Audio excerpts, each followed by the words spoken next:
Short, bald, and angry. Dreams. You sometimes find that your dreams get in the way of your dream. Get out of here! Dreams blocking dreams. Dreams preventing my dreams from dreaming. Get out of here, Baldy! He called down a curse on them in the name of the Lord. God damn it! Then 2 she-bears came out of the woods and mauled 42 of the boys. I'm a shooter, goddammit. Cross me again, I'll put a bullet through your head! Not that kind of shooter. I'm a peace-loving shooter. A cameraman. I might appear to be short, bald, and angry on the outside, but I assure you I am tall, happy, and handsome on the inside. I am a walking contradiction. Let's get this thing started. In 3, 2, 1. Welcome to episode 4 of the Short, Bald, and Angry podcast. My name is Ian.Cinco, and my guest today is Dkmtr. Dkmtr is a rapper, a producer, and a performer.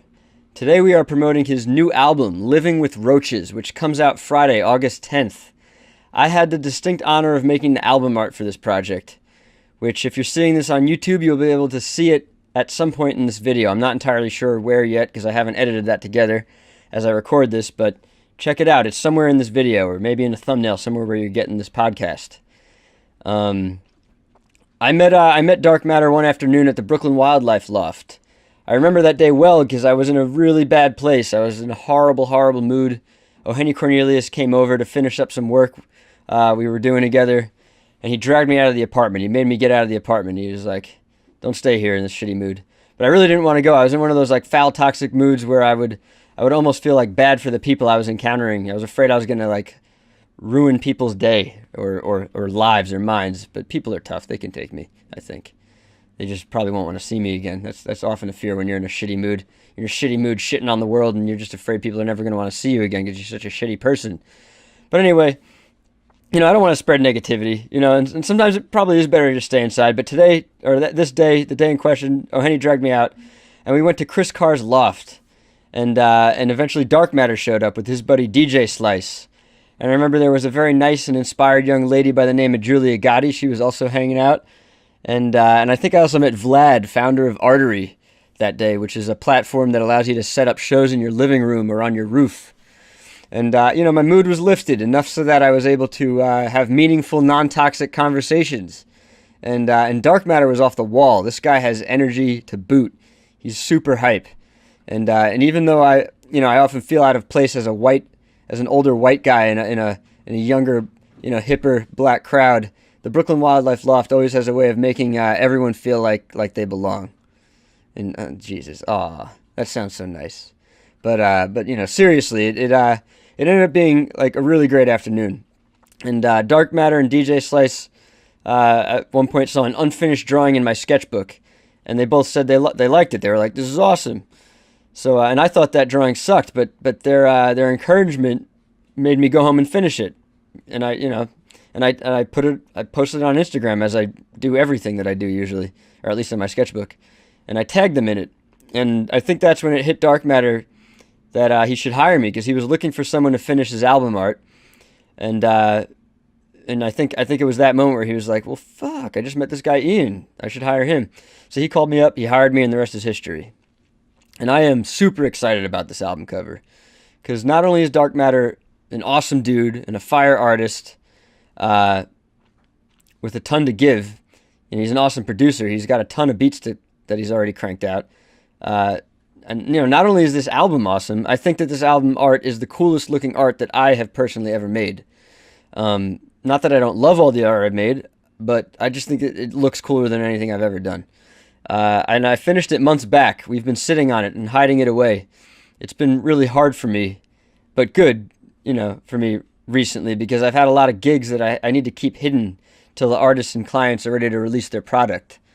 I've gotten so used to posting to Instagram and getting that instantaneous gratification, immediate gratification as we all get from it. But now I have to show some restraint and I have to wait. And I think it's a good thing. I'm doing the same thing with my own personal projects. I need to kind of keep them under wraps for now. If you're watching this on YouTube, though, you'll see I did more than just this one cover. Dark Matter and I have become friends. We've hung out a bunch. I did a bunch of drawings of him, not just one, but a bunch. And he's a great guy. I love this guy. He's a mega talented and prolific producer. He's got a mountain of beats he's made that he's sitting on, and I hope he cranks out not just a follow-up album of his own, but hopefully soon that he'll be producing other artists as well. I'm going to keep it short this week. It's been a crazy week.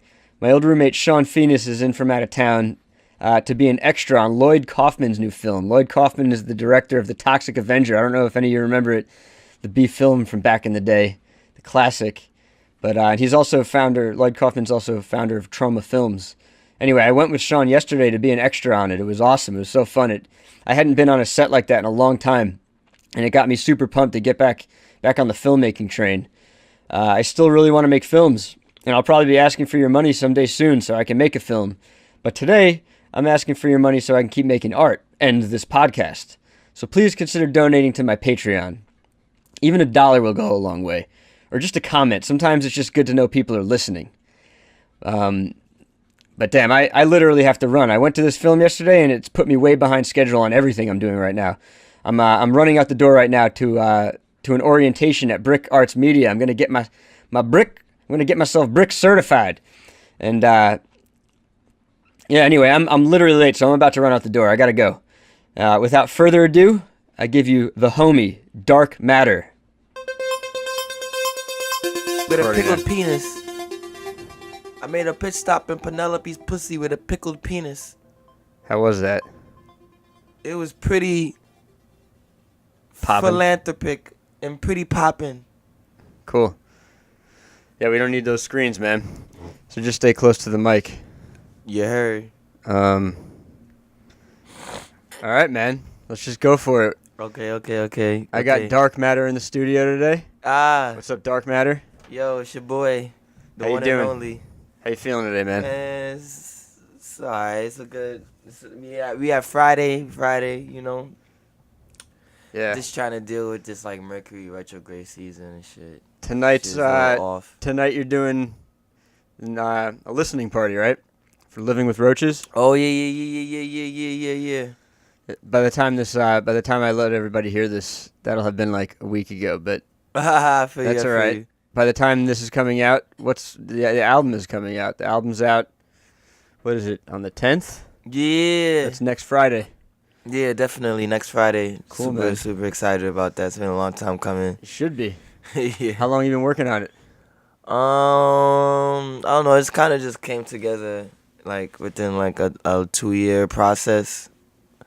I don't think I necessarily had a direct intention to make an album called Living with Roaches. It kind of just was like I graduated from my undergrad around in summer of 2016, and from there I moved out of like living with family into like my own space, and I wanted to break away, be more creative, do more with what I was doing as Dark Matter, and have more material where I kind of like go into like more different topics beyond like what artists traditionally like hip hop artists traditionally make music about, and try to maybe create like a different perspective on it, and also just kind of like find a way to like bring what I was experiencing in my own personal life into like an artistic format. Yeah, man. You got that song "Can't Rap." Yeah. Which is kind of like, I guess people were talking some shit, and that inspired you to write that song. Yeah, I definitely feel like after that first year of living in my apartment, I was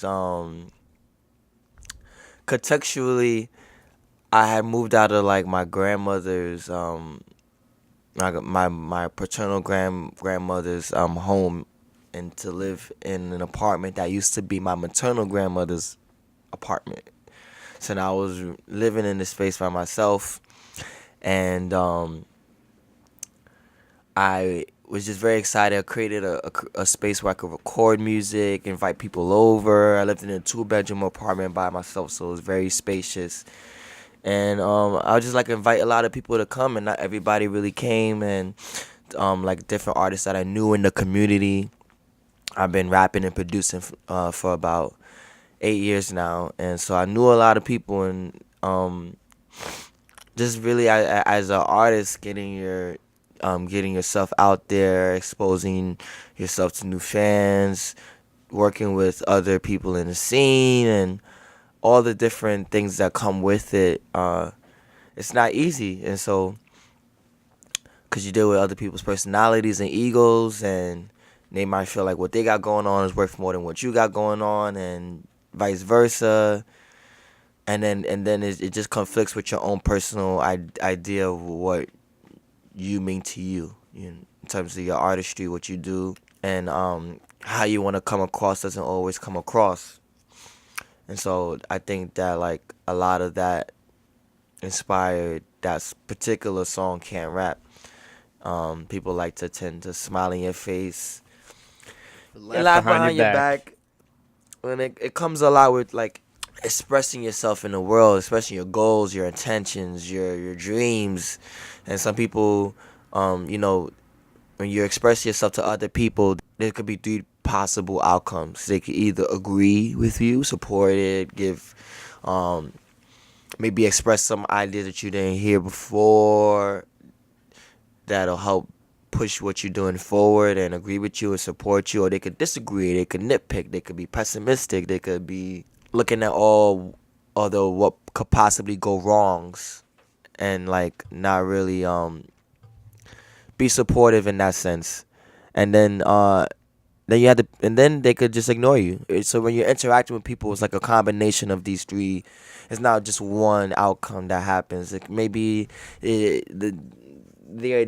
sounds like they might be agreeing with you, but their body language and how their tone is, they're not really They're smiling in your face, they're but they're laughing disagreeing behind with your you. back. Yeah, you could tell that they're disagreeing with you based on based on their body language, how they there's a lot of nonverbal cues that allude that they're like not really fucking with it. And then in your mind, you might just feel like they're just pretty much just overlooking and ignoring you. Period. You know what I mean? And so Do you think that helps? Like when people, like when people are lying to you, that doesn't help. But when someone's like giving you the shade directly to your face, don't you think that kind of helps create an edge or encourage you to like go harder in a way? Well, so you have your own. Then there's how you respond to it. And then there's the possible outcomes for that, depending on the scenario. Maybe they are agreeing with you, but you think that it's like surface level agreement, so it might not inspire you to like really pursue that goal.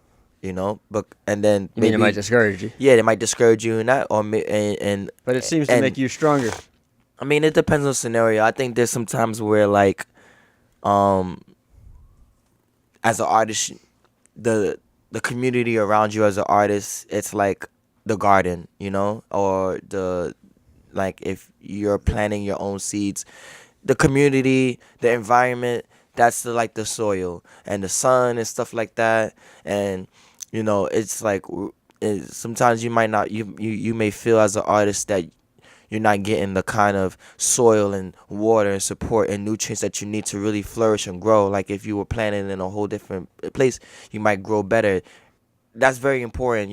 There's a lot of very prominent artists and figures that we admire and respect in popular culture. In their humble beginnings, they had the kind of support and that was necessary for them to get to the next level, And I always wonder. I mean, I want to talk to more people and find out, like, did you have the support or did you not have the support? Did you have to overcome shit with no support? Yeah, and there's sometimes it's not gonna always be sweet. You're not gonna always get what you want, and then how there's that idea of like, irregardless of people's opinion, how do you feel about it? You know what I mean? And sometimes it's like a struggle. It ends up becoming more or less about other people or anything external or more internal. What's going on externally is just mirroring what's happening internally with you. Maybe you don't really fully agree with yourself. Yeah. Or maybe you're not fully in support of some of the goals that you have in your mind. Maybe you're ignoring yourself, you know? Maybe True. maybe you're smiling in your face and laughing behind your own back, and I know I do that to myself, know? for sure, man. yeah. So then it's just the idea, like, regardless of what people feel, like, what do you, okay, so fuck what they say. I'm gonna make this happen. I'm gonna execute this. Yeah. Even if it doesn't work out exactly how I plan, I'm gonna just barrel through it, and maybe you get to the promised land through that way, you know? Yeah, But, man. Can't rap. That's what can't rap to me is, man. Yeah. It's you. But it's more about overcoming. being in that. It's more, the can't rap is more about, like, not us. There's no, not really addressing a potential solution. It's more like, No, it's because you. some people it's you don't have a solution finding for that. power They're within. but some people don't have a solution for that, and so they're just like in it, Yeah. and they don't have a way of finding solutions because they can't really articulate what's going on. They don't know. They don't even know that they don't know that they can't really contextualize it, let Right. alone. But they know that it's gnawing at them because they operating in this space of, like, outside their comfort zone, which is the unknown, and like, and so it's the idea of, like, breaking past all of that is, like, kind of,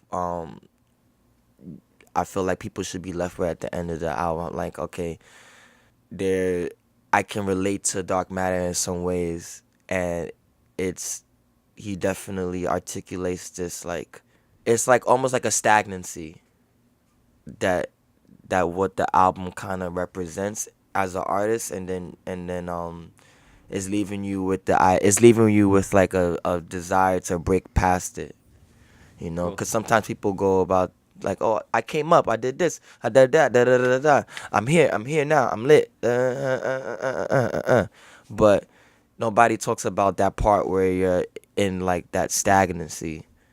And there are real artists, real people that are, like, really in those stagnant places, and, like, you can tell them, do this, do that, do this, do that, do this, do that, do this, do that, and, like, they really, like, are not in that space to, like, really hear it and apply it because they're so stagnant. How can you really reach those people in that stagnancy? Sometimes you just got people just have to get kicked in the ass or fail or flop on their own to figure shit out, man. Or even just, you just mirror to them their own stagnancy, and then they might snap out of it from there.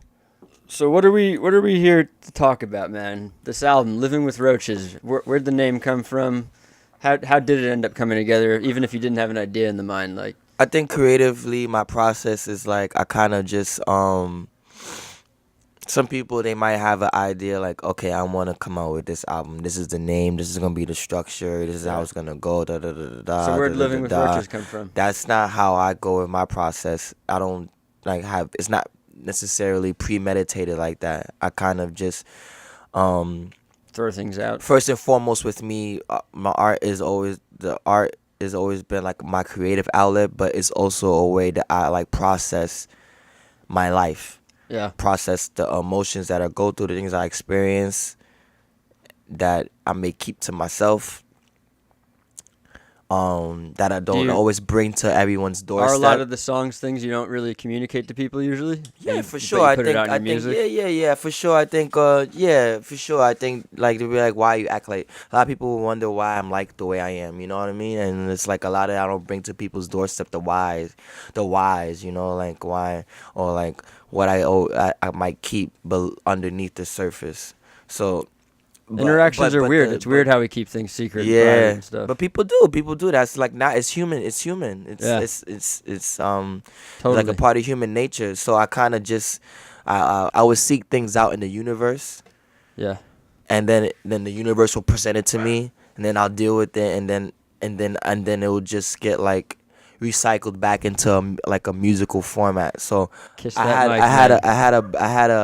had a point, like, for about, like, a year and a half where I was recording, like, almost every day. I think in, like, like a year span, I recorded about like 70 different records. Nice, man. Some just me, a lot of it me that I self-produced, and then but there was a lot of recording other people, and then I would put names to the songs afterwards, and then some of the songs were just even before that, but just Yeah. 2 year point where I was going through my undergrad, and then the songs got kind of fleshed out more in the 2 year period.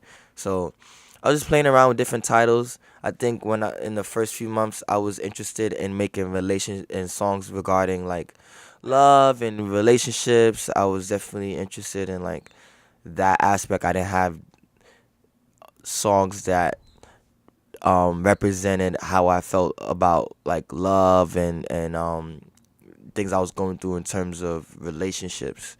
So I wanted to focus on that more. Yeah. And then I kind of got out of that space and started operating in the space of like a struggle artist to an extent. And so a lot of them songs came about like that, and I was like, how could I describe this? How could I describe it like some what I'm working on? Because by then I thought about making an album. Then I was like, all right, it should be 13 songs. I'm big on that number 13 because I was born on the 13th. Are you? Yeah. What month? September 13th. Oh man, we're both Virgos, man. Yeah. You're right between me and Jen. Jen's Beyonce's birthday, September 4th. I'm September 20th. Like a cuss Virgo Libra-ish. Yeah. Yeah. So then I started realizing that in the apartment I used to live in, I used to live there by myself alone, right?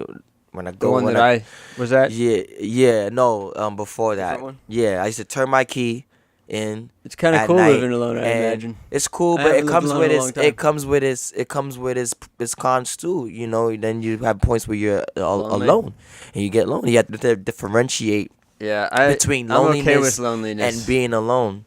I like being But there's a alone. difference between being lonely and alone. You can True. be around a lot of people and still feel lonely. Absolutely. And you can be alone, completely alone and not feel lonely. So I was dealing with that, and I kind of realized that I was like, you know, I smoke a lot of trees, smoke all the time, like, and I was living in the apartment was in a project building, so I was having trouble maintaining the space, dealing with pests. It's definitely some hood, inner city, urban shit, dealing with roaches, and having to get the rate out. And I was smoking, and everybody knows when you smoke blunts, towards the end of the blunt, it's a clip, and they call it a roach. So I was like drawing parallels between seeing all these clips of like joints in my ashtray, and then like seeing these little motherfuckers crawl around here, there, everywhere, and no matter how much I could get rid of. You start naming some of them? Nah, no matter how like they're nasty, roaches. man. They're very persistent. No, you could. I Do had a a roach lot, problem in an unless apartment you once, man. It's get a like nightmare. a really serious exterminator. Yeah. And then even then, I put a bread for that, and then like 2 months later they come back. Yeah, And the problem isn't it's your crazy. apartment; it's the whole building. It's the whole building. There's It's only it's so much it's you the can whole, do. and that's like a larger point. Sometimes we I just drew a parallel between the little gripes and issues and problems and that I had in my life with like the little things that I do to cope with them. They're like they go hand in hand, and then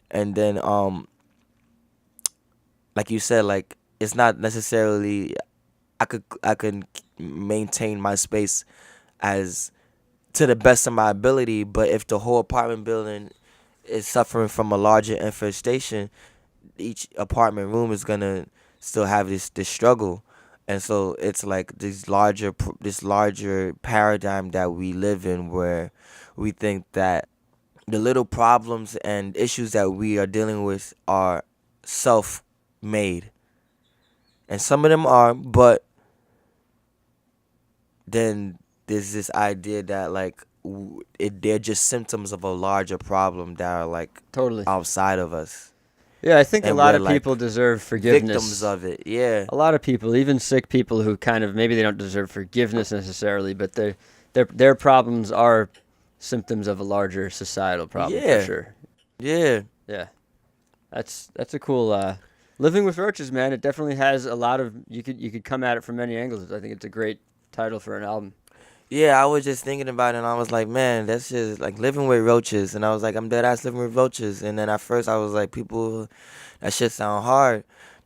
And I was like, damn, how I'm gonna like visually get this idea across, And like then how you, people will receive it too, because yeah, it's you something had like that. so you Like had it's this a very idea. unorthodox name, and I think There's a lot the of people who songs know are what you're very talking about, though. unorthodox too. It's not like your normal like Yeah. yeah, it's not like a traditional like hip hop or trap kind of project or music content, or the way that I'm going about it is definitely You're a fan topics of- about love, You're a topics fan of like about Kid Cudi, right?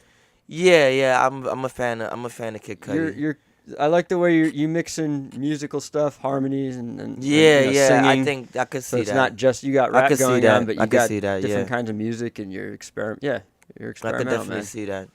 Yeah, I I could love definitely it. It's a see great that. album. But so you had this idea before you met me, and you were like, "How am I going to represent this? How's it going to?" Yeah, I think I was playing. I think that was a nagging question in my mind. Like, how could I like articulate this visually? I was thinking of like ideas for possible album covers. I was thinking of just simulating like a shitty apartment, me in a shitty apartment with a lot of clutter and dirt, and just stuck, and to communicate like the stagnancy of being in a situation where you're living with roaches and you feel like you can't necessarily escape. So Yo, pull your chair in. so I want you to kiss that mic the whole time. so you want me to kiss that mic? Kiss that Hey, mic, man. yo. Do you want me to make it higher for you? Hey yo, nah, that's cool. I could adjust it. Otherwise, I'm gonna have a hell of a time mixing this later, man. Yeah, I feel you. But then yeah, I was like playing around with the idea, and I like the university always like finds a way of like if Giving you what you need. Yeah, if I'm aware to it, if I'm aware to it, my subconscious will do a lot of the work. So yeah, I don't know. We just kind of like met at like Chris Carr's place. Shout out to Chris Carr. He's like a founder of Brooklyn Wildlife. It's they Check out episode 2. yeah, if Of you this podcast. episode 2 of the podcast, Chris Carr is interviewed, and he's like an incredible MC too and performer. He curates tons of events through his like Brooklyn Wildlife platform. So yeah, we were just I pulled up to his crib to chill with another friend of mine, DJ Slice. Shout out to DJ Slice as well. One of my like best friends all time, like incredible DJ. That was a fun afternoon, man. Yeah, we were just like trading bars. Yeah, that was fun. I was in a dark place at that time. That's I was interesting. like You were I living was with trying roaches. not to leave my apartment because I was in such a bad mood. Yeah. I know Henny was over that day, and he was like, "Let's go over to Chris's." And I was Yeah, like, Henny I don't was want to leave." there. And he's like, "No, come on." So we went out, and I was still in a shitty mood that whole time. I don't know how much you could tell. Yeah, I could tell you were pretty quiet and recluse.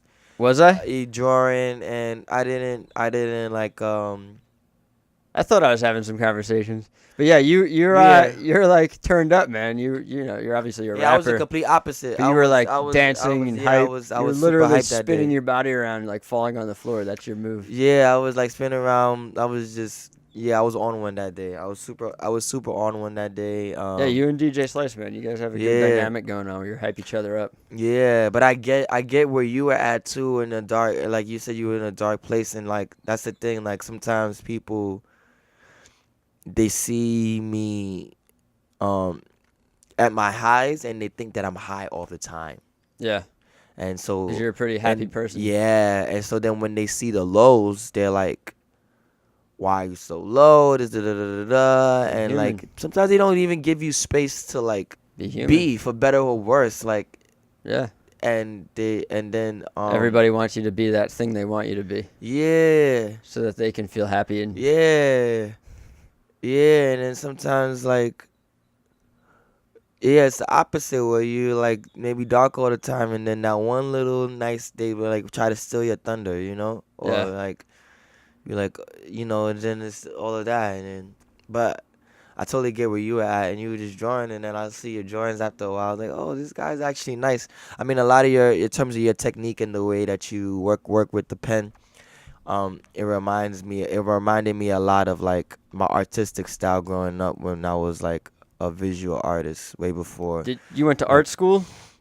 Yeah, I went to art high art school school? for I like flunked out of art college. But I was an artist in high school growing up. Even before that, like growing up since like 5 years old, I was always drawing Yeah, you have a deep and stuff like appreciation that. for art. Yeah, for sure. I found it as a way like I just have a creative mind. I think that like yeah, I have a creative mind and I'm well suited for it. And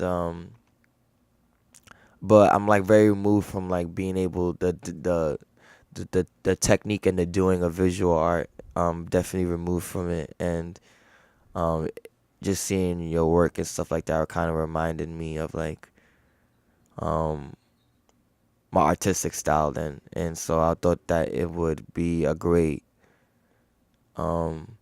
I was like, dang, maybe he could design the album cover, and then as I start to look at your art more, I realized that you had a sort of depth in terms of technique and ability to articulate um, unorthodox ideas in your work. So I was like, maybe he can like take this vision.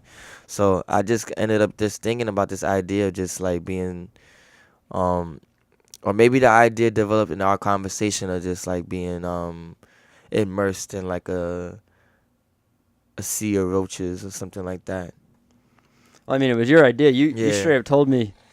I feel like I failed you a little bit because you wanted to have like project buildings wrapping around your body. You wanted your body to be made up of project buildings. I did want to nod to that, that idea of like, I honestly Yeah. think though, like the concept of living with roaches, anybody who's grown up in a project building gets what it means, and putting the project buildings there, it might have, depending on how I drew it, it might have made it doper, but it Yeah, also might have yeah, just yeah. been like unnecessary too. yeah, for sure, Maybe in for the sure. future I'll attempt it when I feel Yeah, a little for more sure. adept at. I mean, I'm happy with how everything turned out. Yeah, I think like, it no says regrets. it. I think it says it without it, man. Yeah, for sure, for sure. It's like definitely well done in your part. I definitely think the meticulousness that you brought to the album cover alone is like, I can't be like disappointed with it at all, and it stands out to people regardless. A lot of people thought I did this, and I was like, no, I have to like give my credit to my guy Ian Cinco, and cause he has a crazy like work process too. I think you did like 18 to 20 different like iterations of an album cover, took pictures of me, did like sketches, drawing, like sat down with me, asked me about how I thought it should go, and picked my brain, and it was refreshing because not many people really take that level of consideration when it comes to another person's work, and I think that's very important, and especially in the artistic community, especially in Brooklyn, because you walk down the street and one out of every five persons like an artist in some way, and Yeah. and they're just two out of the five people, and they all want to express themselves to the other people, and they all want to be. Everybody's trying to get everyone else's attention. Everybody's Everybody's trying to get everyone's attention in a society where like people's attention spans are like so short. It's an interesting concept, it's man. very- When it's you very put yourself interesting. out, you're competing with everything. Period. Yeah, could be. Yeah, as soon as you Artists or decide not to put it artists. out, yeah, dude. As soon as you decide to pull the trigger, you're competing with like the millions and millions of other artists and potential fans, and some of the people are just looking for like they're looking for you. They're looking for something different and fresh, and they just can't find you, and because you're like. Or what you're saying, I think, is they just want their own attention. Really. Yeah, and then a lot of artists, they just want their own attention. Yeah. And it's like sometimes, but then when you get indulged like that in a level where someone can like really get where you're going creatively on a project, and not only get it but like enhance it, add on to it, it's like a beautiful thing, because then it becomes bigger than you. That's when it starts becoming bigger than you. Yeah. as an artist. And I think not many artists can get to that point. A lot of artists make art for themselves. Yeah. It satisfies and fulfills them, Yeah. and they really and it get into a point where it translates for other people, where they get the same things or something totally new, unforeseen from your work. That's like a big step. That's that always the goal not for me, many man. people get to. I always And want to do that. It's like, you all might right, have gotten there once, but tomorrow's a new day, and it might not happen tomorrow. I always want to do that, man. It's like we might have a good idea, but this idea can definitely get better. You know, it's like whatever it is, we can snowball this, we can roll this into something even better.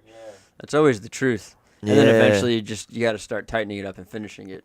Right. But it's like they say, it's never done. And sometimes, I look at projects and I'm like, damn, if I had another week, you know, we would have really done it. You know, this one I'm happy with. I can't wait. Like, I've been dying. We finished this a long time ago. You were right. Are you like this with everything? Are you like ahead of are you like planning it way ahead all the time? And like, it seems like you are. Yeah, like you're always like planning and I have building like I have a plethora of work that people have never seen, that they will never ever see. It's like Disney, like almost like just Disney Vault that I will like choose to release Lion King on Blu-ray, double dark disc. Disney. Get it while it lasts before it returns to the Disney Vault forever. And it's like, that's kind of like how I see it, where it's like I have like maybe about almost 600 beats that I've produced in like an 8-year span.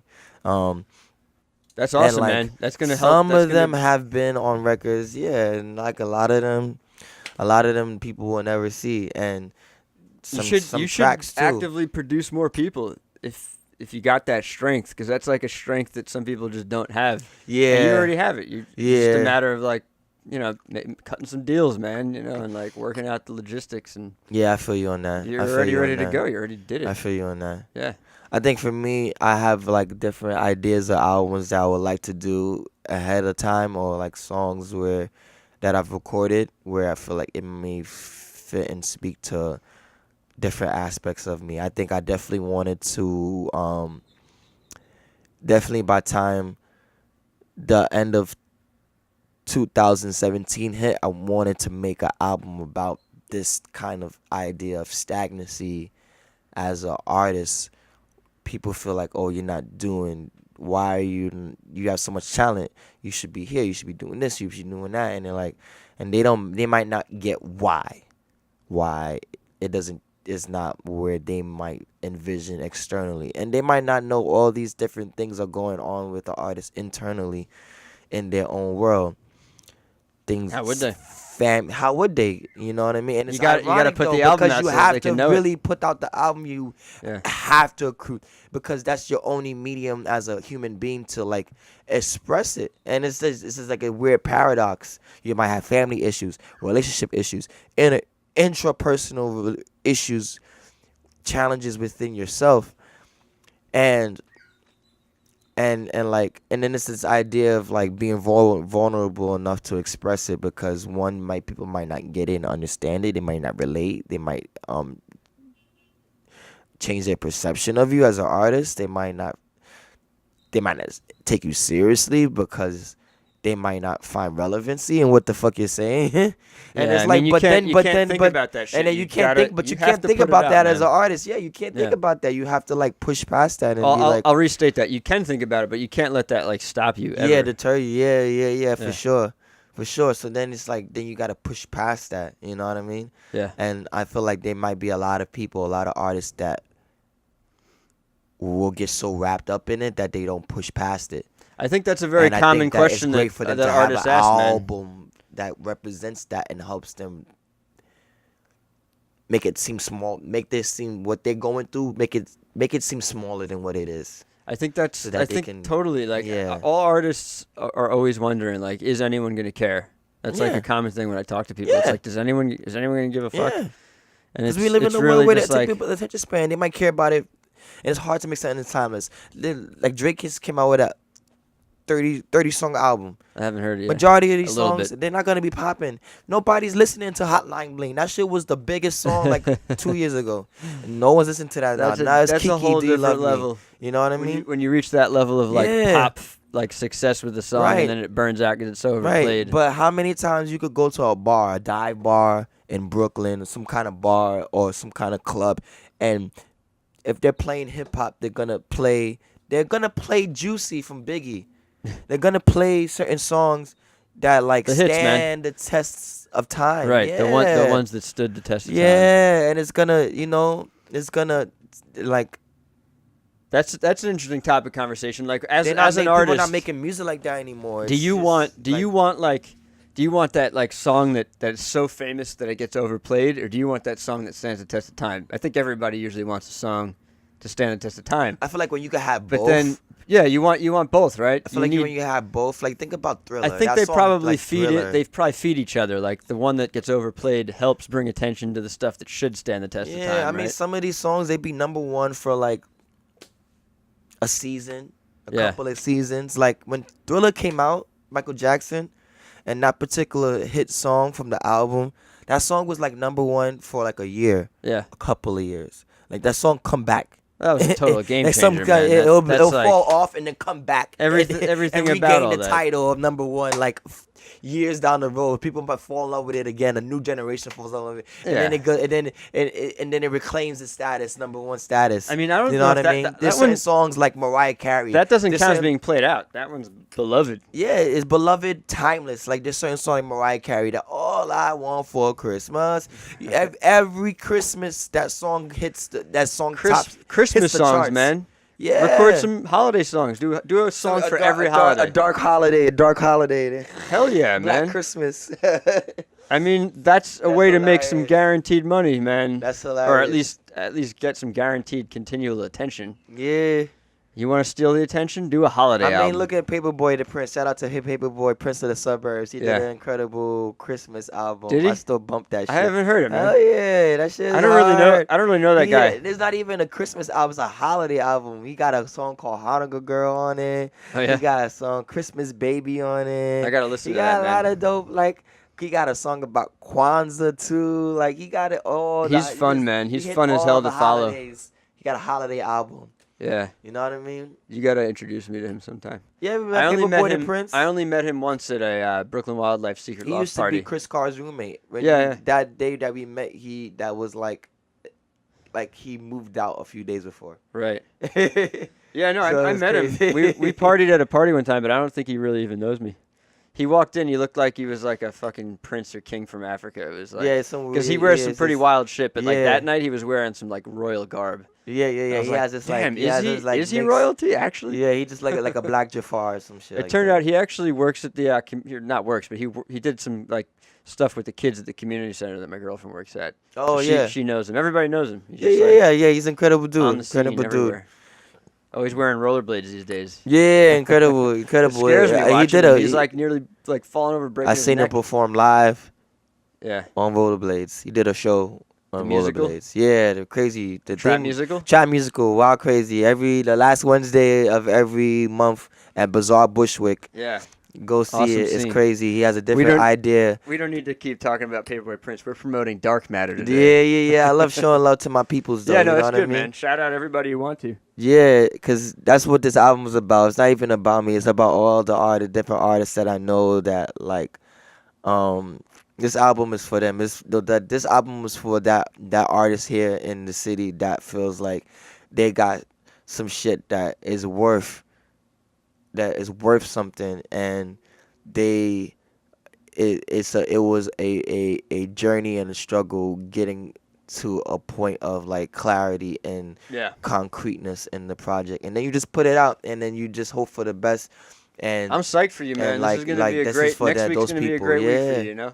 I mean, I know what it's like putting stuff out and like. yeah, You know, you get weird feedback or no feedback or whatever it is. It's like then you.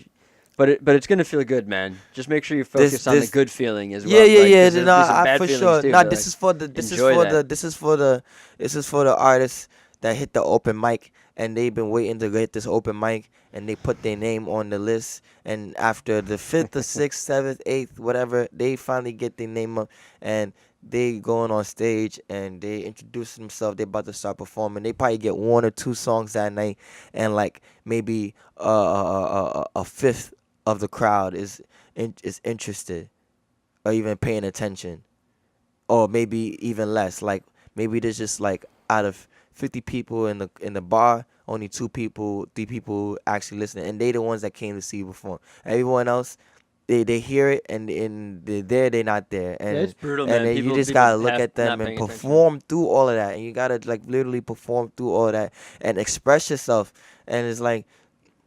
I mean, And part it's of it is like learning how to get crazy. their attention. If you can Yeah. get that dude or chick in the back who's like drunk and not paying Yeah. attention to pay attention, then you got something going on. Mm-hmm, But it's like there's different crowds. Like the drunk crowd, yeah, you know, that's like you bring your like level of like soul down a little bit maybe, and like yeah, just to get their attention. yeah. And then there's people who want like more soul food, and you got to work harder mentally to get their attention. So it's Uh-huh. like, and sometimes when they're in the same room, they can't like that cancel. You just have to pick one. You can't do both. Yeah.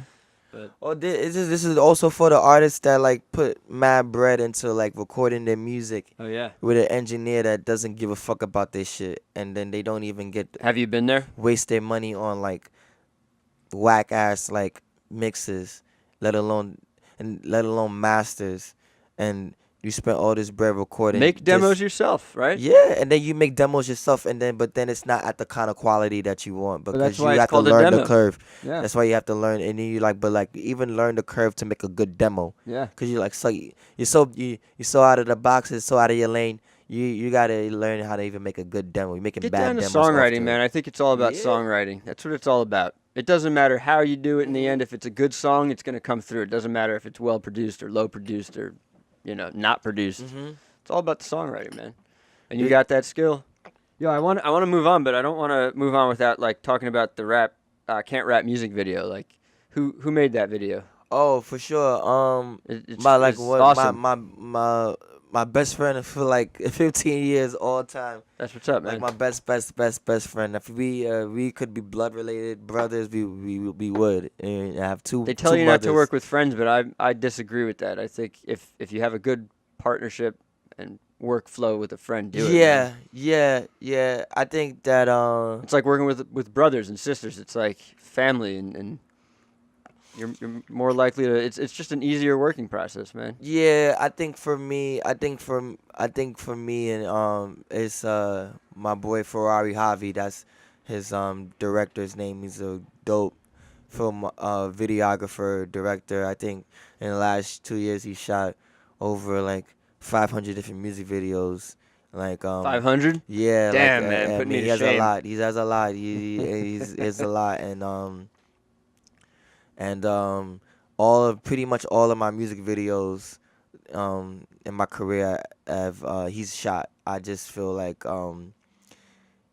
when I was going to high school, we met in high school, freshman year, and before I even became Dark Matter and started making music, we knew each other. So he had a good idea of my personality and artistic vision, and likewise for him, I understood the kind of man he was growing into and becoming and who he is now. And creatively, we have had so many intimate conversations with each other. So then when it comes to a work aspect, I respect his opinion. I trust him, and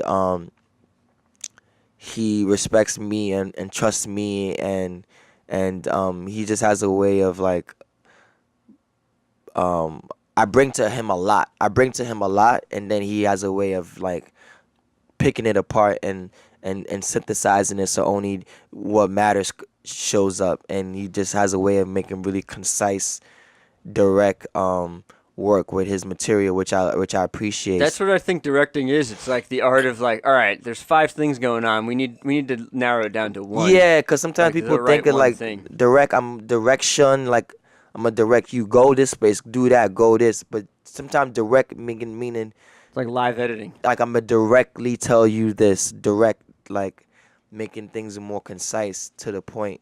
And Yeah. so with this video, I had a lot more superfluous, grandiose ideas for this video, but you know, working with like a starving artist budget, you can only do so much. So we Sometimes was had a that way of produces making. better results anyway. Yeah, Sometimes. sometimes it produces better, and I he's hope a very someday. less is more. It's great. It's great working with someone that has a less is more mentality when you have like a larger than life mentality, because you find that balance. It's great. I So just wanna dangle something out in the universe. If anybody's listening and wants to donate some money to Dark Matter to help me make him a music video, I think it's a pretty dope idea to have very simple animation with like just like it's you live for sure. action and like animated roaches crawling around your face. For Like, sure. If we can scrounge up some money for that, I think that would be like a very simple but dope video. Yeah, that'd be interesting. That'd be Yeah. interesting.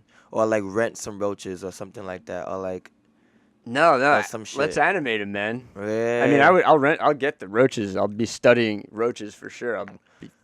I've been shooting roaches actually, just in anticipation of that maybe happening someday. If I see a roach running by, Yeah. I'll be like, oh, gotta get some footage of that. Yeah, because Ferrari told me that you can like rent like Yeah, animals totally. for shoots. I'm thinking about Like doing that, butterflies bringing or that, some bringing shit. like a video component into this thing, and bringing like Yeah.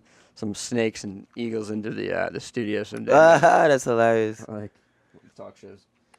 Yo, man,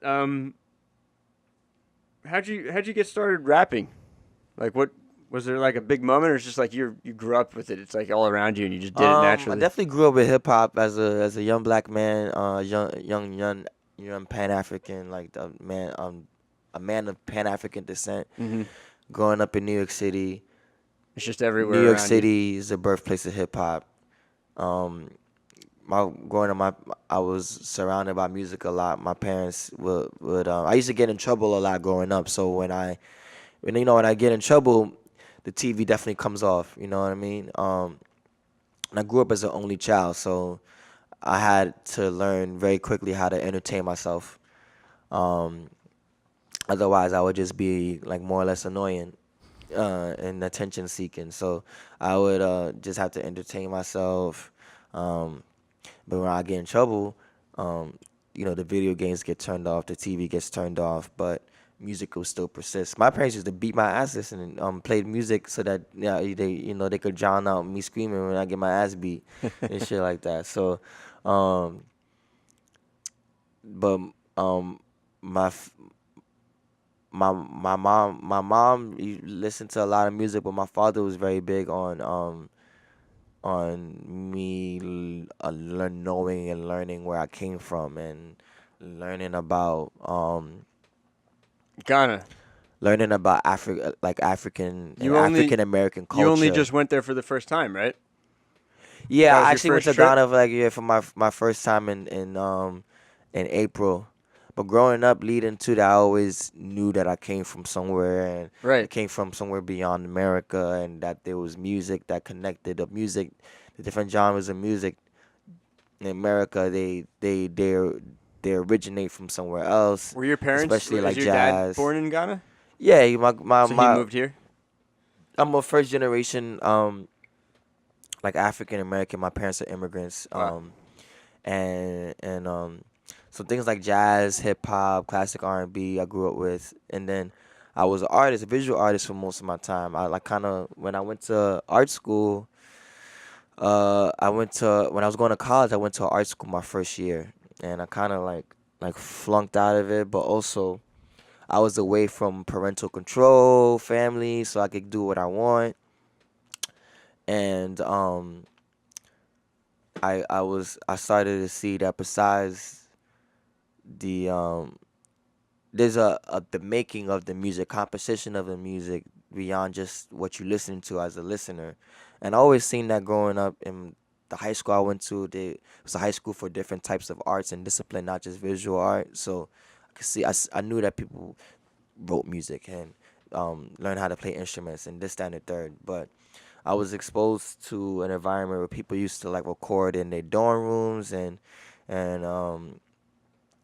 a lot of the pop and hip hop artists that were prevalent in between like 2009 and 2012, like Wiz Khalifa, ASAP Rocky, Currency, Kid Cudi, Kanye West. A lot of those people, those were people we were trying to emulate those artists and stay true to like the earlier artists like Wu-Tang Clan and Tribe Called Quest and Biggie and Nas and Jay-Z, et cetera, et cetera, et cetera. So you just see a lot of like young cats just trying to record in their dorm rooms. I gotta ask you a quick question from my roommate. He was Mm-hmm. wondering, do you know you like Immortal Technique? Nah, I'm not too heavy into Immortal Technique. I know you guys like an Immortal Technique, no pun intended, but I kind of stay in the realm of like North Atlantic. Anything North Atlantic is where I'm at, or certain West Coast artists. But like that whole Midwest scene, I thought he was a I'm Bronx. not really. He's a Bronx dude. Yeah, but he's also his market is more Midwest. yeah, more alternative, like backpacky. I don't necessarily get into like backpacky that much, backpack rap type shit. But yeah, I saw a lot of artists like recording. And I thought that I could like maybe write better than them. And I used to write a lot of poetry in high school. And my English teacher back then used to say that the poetry that I wrote and my recitation of them would sound like raps. So it just kind of coalesced there. And a friend of mine, and when I was in Boston for art school, he kind of jokingly called me Dark Matter. You know, obviously for like the color of my skin, but just like my personality and vibes, like the energy that I bring to like the environments around me, how I could just like insert myself in certain places and I could just like disappear almost. And so it's like just kind of like unknown, different like vibe that I bring to things, and I'm always, you know, and so he just kind of like described it as dark matter, and it kind of just caught on with like a lot of the like my peers there. So by the time I left that school, people just was calling me like that dark matter, and I kind of just took it with me when I came back to New York City. Yeah, and then it just got to a point where it almost became like an identity within me, and it was a way of representing all of like intangible aspects of like my being and personality that might not always like reach the surface, but that I constantly live with on a daily basis. Yeah. You know, because people may see me it's almost like the idea of Superman. He's before anything. He's Kal-El, right, and Krypton, right, and then he comes to Earth, right, and he's developed this identity of like Clark Kent, right. His surrogate parents named Clark Kent. That's his name. Da da da da da. So the outside world knows him as Clark Kent. Anything Kal-El related, Krypton related, they have no clue, right. But it's a part of his heritage as Superman, right? But then he starts developing these powers, and he wants to save people, use his powers for good, and affect the world around him. And they create this name for him, Superman, right? He's just this man. He's a man, but he's just doing all these super extraordinary things, Superman, right? And that's not his name. He didn't like wake up one day and like I'm gonna be Superman. This is where I'm gonna be, right? He just kind of like grew into this. It was it was the way like the world like. The way the world articulated like his abilities and being as a and, you know, and so that's kind of like what dark matter is. Like, look at all this talent and stuff that comes from you. We're gonna describe that as dark matter. Yeah, you know. Were you into comics at all as a kid growing up, or now? Yeah, I'm always into like all that fanfare, comics, cartoons, anime, all that stuff growing up. Like I said, I was an only child, so I had to learn how to entertain myself at a very early age. Like, so I learned how to use a VCR like 3, 4 years old. Like, were you know into what I mean? were you like a DC guy over a Marvel guy, or did you like both, or not? Do you not really care? I wouldn't say I'm loyal to a particular comic book company. I like value certain stories and paradigms of particular superheroes. Right. Yeah. I do think that like the Batman and Superman story is very overarching, and it tends to like stick with me the most. In terms of Marvel, I think the Spider-Man story is definitely up there. The X-Men story of like how like perfectly like describes like minority classes and It's how they totally. deal with It's. that. Did you Yeah. see the new Deadpool movie? There's a joke in it where it's like, and here's an outdated metaphor for racism, referring to just X-Men as a whole. Yeah, for It's like- sure. Yeah. It's a metaphor for racism, other types of marginalization of minorities and things like that. That's So, really when yeah. you find like all the best movies and stories and everything throughout time, or at least the ones that I think are the best. When you really look at it, it's a bunch of white people portraying essentially like a black scenario, like racism and shit, and it's so fucked up. And And it's like ironic. Yeah, it's definitely ironic. So yeah, it's like that. Definitely. I mean, the story of Superman originates from African culture, anyways. So that's not like a surprise to me or anything like that. yeah, But yeah, there's just certain ideas, certain but they certain still resonate. superheroes, you know. They're still awesome. We Yeah, and still then like love some it of the all. powers too are like pretty dope too. Like like some of the different I'm powers. 35 now, and I can still. I'm not really reading comic book like superhero comics or anything, but I see all the superhero movies, and I can still geek out over it. It's like Yeah, for sure. it'll For always sure. be in I don't me. have the time to like sit and read every comic book anymore No, like it's I used impossible. to. Yeah, Yeah. I don't have Yeah, time it's to not read, impossible. It's catch just up with like anything. yeah.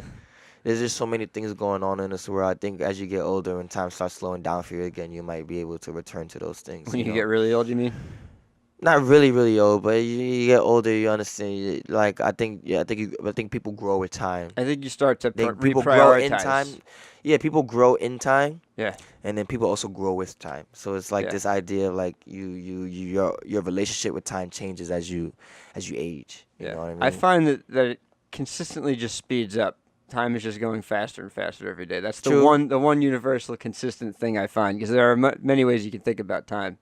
Yeah. But if there's one thing that's true, it's like these days just keep flipping by faster, and I'm like, because I'm just trying to get more done every day. And True, it's like true. the sun is down, and I'm like, now it's 2 a.m. and I True. should be asleep because I need to wake up at a decent hour. True. Just barely getting sleep. I like to see it as like you're travel like life is like you traveling towards a black hole. Right. So you're traveling through it in space and time, but We as are, as you if you get think about closer it. to the event horizon and the black hole, time tends to slow down in relation to you. I don't So know if when I you can see perceive around that in thing my and lifetime. You see everything around you starts to you start to stretch in space, and then time also is stretched around you. I know what you're saying, And but so I don't see how that everything applies seems to me already- because I'm just. Because then you get time is older flipping and by like faster. you're reaching oblivion. You're getting older. Yeah. You're like in your 70s or whatever. Let's say your timeline is like 100, right? So you're getting your 70s wish. and your 80s, Yeah. and time is like you don't have that much time left, right? Yeah. But time starts to slow down for you. Some of the things that that were priority for you in your 20s and 30s are like superfluous now, right? You don't need to worry about those same things. You have more time to like really look back on your life, and also time starts to slow down for you. Yeah. I'm not in a certain really. sense. I can't be too And reflective. then I'm too there's busy. that point where everything is oblivion, right? You just pass the event horizon and then We're talking about death. yeah, or just oblivion. Like, what is that? You know what I mean? Nobody knows what it is. Like, Nobody knows, man. The sun will eventually It's dark become matter. a black hole, and we'll get sucked into it. yeah. Well, we'll be long gone by that time. But Yeah.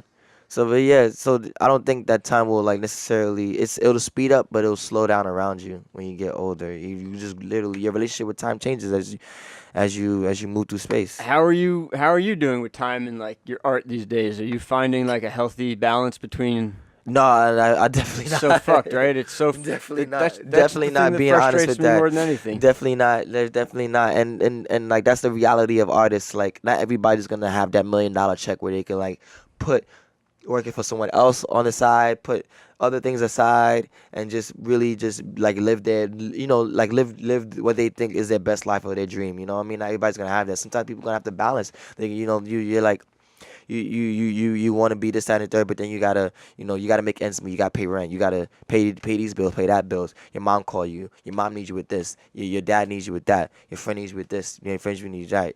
This happened in here. There's a lot of things going on externally in your environment, and then you have to balance that. And like sometimes you just like end up like you're walking down the street and you're like, ooh, look at this, ooh, look at that. You pick up this, pick up that. Next thing you know, you're just like, oh my God, I'm carrying all these things. And it's like, how do I let go of that? Do I let go of my art? Do I like just stop making art and just start doing this, right? For me, the answer You is know? no. I decided a long time ago, like, no matter what goes on in my life, I'm going to always be an artist. I don't Right. care. I Right. don't care what's going on. Because it's like, what are you doing it for? Are you doing it because you want people to pay attention to it and appreciate your work, or Yes. are you doing like, or are you doing it because it's what you're like born to do? Yes. You know what I mean? Because some people, There's a laundry list of reasons, man, and I say yes to all of them. Like any reason you could throw at me, like why someone might want to do art, it's probably why we want to do it. I think yes to so all you of feel it. like it's not one like just Definitely not. like I one fully root admit answer that, I have, and then all the no. other little small ones that No, man, you feel like they I all have have a- equal weight and they all like. I'm on the more humble side when I think of some artist friends I know who are like super self-obsessed and like don't know how to actually like stop talking about themselves and ask questions to you. Yeah, But for like, sure. but I'm super self-obsessed. Like I can't deny that I'm vain. I want people to love me. I can admit that for Yeah. sure. But I have a pretty like soulful, introspective, emotional like view like philosophy when it comes to my art making, and I feel like I am trying to enrich culture, and myself. And so it's like I'm balanced. I feel like I am, even though like my actual life isn't balanced as far as like work and play and everything goes. Right, Because that right. shit's impossible. I think. I don't think anyone ever. Right, I don't even right. like. Is a monk balanced? No, they've left everything behind. That's why they seem balanced because they're not. They're just doing monk life. Yeah, But, like- they've detached from But like. as far as like my material philosophy of possessions. art and like where I am as an artist, I feel like I'm a powerful artist because I do have this pretty well, like it's not really defined. I don't sit down and write it out, but like I have it in my brain when I go there and I get in the flow state. It's there. I'm able to put my vanity aside and tap into some sort of like universal thing that we can all tap into. It's there for all of us if we want to get into it. But and That's I think it's a interesting. deep emotional thing. Like you can look at it. You can come at it the Stanley Kubrick method, which is like detached and like we're super unimportant. We don't matter. And Right. there's a lot of dark matter out there. Right, We're just right, like right. this tiny speck of nothing. Right. But then there's like I think the thing that makes like most art and culture like really speak to us is it's like super empathetic and emotional stuff. Right. So like I right. try not to get super distracted by the glossy shit. Although like obviously like making things pretty and like adventurous and like action packed is important too. Right. But yeah, I try to stay soulful, man. Do you have any kind of like art philosophy that you like have in the front of your head or anywhere in your mind, or Yeah. do you kind of like that's go at it more interesting. intuitively, Like, do I have a art philosophy? or even life philosophy or anything?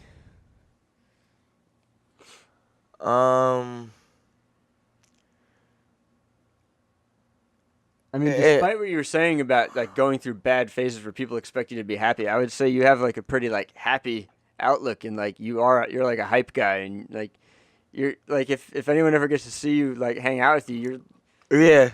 like a song might come on, you're like literally spinning around and like Yeah. literally like doing that like dance Well, I move wear where you my fly heart. on I'm the floor kind and of person that wears my heart on my sleeve. Like, people Yeah. can read me pretty. Like, if you can't really read me, like, you're pretty. Like, you're not reading. Because I'm I don't have like a poker face for certain things. Like, I just like, if I'm like, ooh, that whatever stirs me, it stirs me, and yeah, it's interesting in terms of like the art philosophy idea. I would say my philosophy with art is that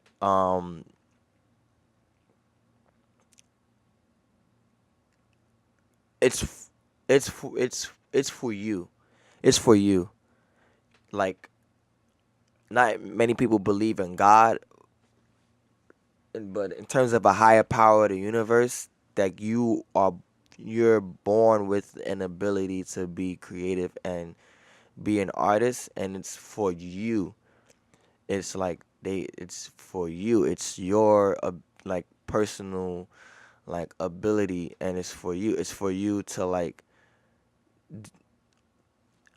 make sense of the world around you, make sense of yourself. yeah. It helps you deal with yourself, understand yourself. It's therapeutic. There's a lot of things. It's all those things for you first, and then it's like how, and then it's like, it's how people connect, per se. Do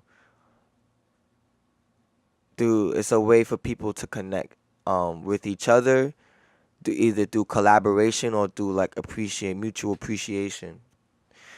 And then from there it's like I don't think that like no idea is personally original. I feel like there's just like this pool of ideas, and it might enter your mind and subconscious, and then you have an opportunity to do what you will with it, and then it leaves you, and then if you don't do anything with it, if it can't manifest in reality, then it will go somewhere else. Yo, I used to have I this believe that a belief lot. that I was like on the genius side, and like I was coming up with this shit and I was making it from scratch. But now I've come around to totally believing like it's out there. It's not me. Yeah. It's more of like you're Yeah. finding something that's there Yeah. already. It's literally like Yeah. you're lucky to be here on Earth, and these things are potentially Yeah. they're there. The potential's there. It's like matter's neither created nor destroyed. It's the same thing with art, I feel. Right. Music is like obvious. It's like there's only so many notes. Right. And it's like it's already there. You just got to find how long is that note going to Yeah. last? When are you going to go up and down? Yeah. It's very simple with music as far as like the variations go, but I think it applies to all art. I've seen ideas that I thought that I came up with in my own head and seen, and I didn't really do anything necessarily with it for it to manifest in a certain way, and then I will see it manifest in that way from someone else. From Yeah. someone else. Yeah. Yo, Like in time. we've yeah. been hanging out at Chris Yeah. Carr's comedy and Time and time O'Henny's again. comedy shows. It's called being a trendsetter, but also it's also like it could also be you not taking advantage of opportunities. Yo, man, we've been hanging out at O'Henny's comedy shows, and I'm not like trying to be a comedian necessarily, but I do write. I write all the time, and I try to write some jokes down. I try to be funny and shit. Mm-hmm. And some of these comedians are fucking saying shit that I've written. I'm like, damn. Yeah. So it's like, yeah, we're all just there's like this pool of shit that we tap into. Yeah, and It's comedians talk about that shit a lot of time. Like yeah, there's a comedian who talks about like he doesn't go to he doesn't go to comedy shows, he doesn't watch comedy specials, he doesn't watch anything because he doesn't want he wants his jokes to be authentic, and he wants to feel like he doesn't run into that situation where we're like saying our own version of each other's jokes. I don't think not going to comedy shows is going to help with that though. I think you got to go to comedy shows to be like, oh, this is what everybody's saying, so this is a generic joke. Yeah. So you gotta iron that one out. Get rid of that. If like 5 people are saying the same joke, then it's probably a basic ass joke, you know? Yeah, for sure. That's the way I was looking at it. I was like, I thought I was clever with that. Maybe I wasn't so clever with that. Right. Or maybe I was, and it's just like, you know, there's a certain percentage of jokes that are just it's a universal truth, you know? But then there's also fucking comedians. It's funny with comedy, man. I swear to God, I heard some of those comedians saying jokes I've heard before. Yeah, I saw that. What other comedian said that? Yeah, I've been through that. Yeah. Yeah. So You're funny at those shows, man. It's like you're the guy who can't keep his mouth shut. And like at the last one, you were off in that side room that one of the comedians called the Anne Frank room. Yeah. And like, so I'm sitting outside with most of the audience, and like the comedian's saying his jokes. He's up on stage, and like out of nowhere, your voice just like coming out of nowhere. It's like it's almost like they planned it, man. It's like a perfect little like community setup situation where like, and here's dark matter on the side. Yeah. It's like it's something. It's funny crazy. shit, man. It's crazy. I feel like back to the life philosophy thing. I think that life, like first and foremost, life is about taking care of each other. Like your parents take care of you, hopefully, right? They take care of you when you're a child and you grow up and you mature and you able to assume some responsibility over your life, and then you master that responsibility, and then it frees people up around you to worry about the next person. And because you're so mature and responsible that they don't have to worry about you like they used to when you were a kid, you know, when you were naive and innocent. And then it frees you up when you master it because you know how to drive. Now you could multitask, do other things, have a conversation, smoke a blunt while you drive. You just know how to drive. You know to look. You look, both ways when you enter an intersection. You know to signal. Every time you're trying to turn, it's like you're not giving an extra thought to it. Because you understand the responsibility and you're mature enough and you're aware enough. Mm-hmm. Now you can drive other people. Now you could work as in taxi. You can work in a bus. Now you can drive other people. You can, and now you can start taking care of other people. There's gonna be a point where your parents get old, and you're gonna have to take care of them. You're gonna have to worry about their well-being. You know, they hope, and that's the whole. That's how humanity So rough. and like It's a fact of organisms have survived this long because they, you know, not everybody operates as a lone wolf. And We come in even as then, kids and we leave as kids in a way Yeah. if we live long enough. Yeah, for sure. So, and you know, I'm big on that. And then the other idea is that like life is like almost like a TV show, like your own personal TV show and sitcom. Like you're just watching TV, you're just like a character in your own show, and you're just enjoying life. And you know, I like to think that my show is like Your show would be highly entertaining, man. a dramatic sitcom, like a dramatic satirical, like Satirical? yeah, definitely satirical. I feel like life is like playing a. I think life. I like to joke with life a lot, and then life like it just like you're not funny to me. You're not funny to me, Ken. You're not funny, Dark Matter. You'll never be funny to me. I'm life. You'll never be funny to me. You can play this game as long as you want. It's like, and it's like or like a sitcom. Like life. Who's saying that? Life itself is saying Yeah, that to you? yeah, in a way that it's like you're never gonna be funny to me. I'm gonna. Life is always gonna out funny you. Yeah, out funny me. Yeah, yeah, and it's like but so what? Life, I'm funny too. Like, and then it's like You're that. 22? No, I'm saying I'll be like, so what? Life, I'm funny. I'm funny too. Oh, yeah. I'm funny too. Like, so what? I got some jokes. Life. Like Michael I Jordan. can kick some jokes back at you. He was like Michael Jordan and Charles Barkley. Like, I'm the greatest player in the world. I'm the greatest player of all time. It's like, yeah, I'm Charles Barkley too. You know, most rebounds ever in all time NBA history. Charles Barkley. What did I see with Charles Barkley recently? He was doing an interview with, I want to say, a white supremacist or something like that. Oh, right. I would love to see that because Charles Barkley got jokes Eric, for you know what I'm days. talking about? Charles Barkley talking to a white supremacist.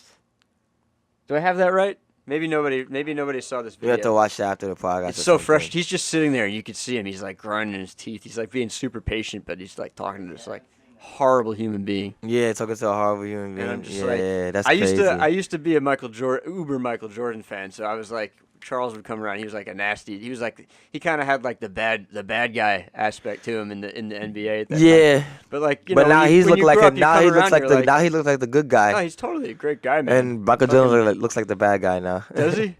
He's been doing some douchey shit, I guess. But no, I just like when you're Michael Jordan, you're Michael Jordan. Yeah, as long as he's not joining that crew of. He's just outdated. He's just outdated. He just is his way of. He's just outdated. He'll always be the greatest, but his philosophy on things is outdated now. You know, that's just the problem of it. But well, it's funny when you become a celebrity because you're like an amazing athlete or amazing musician.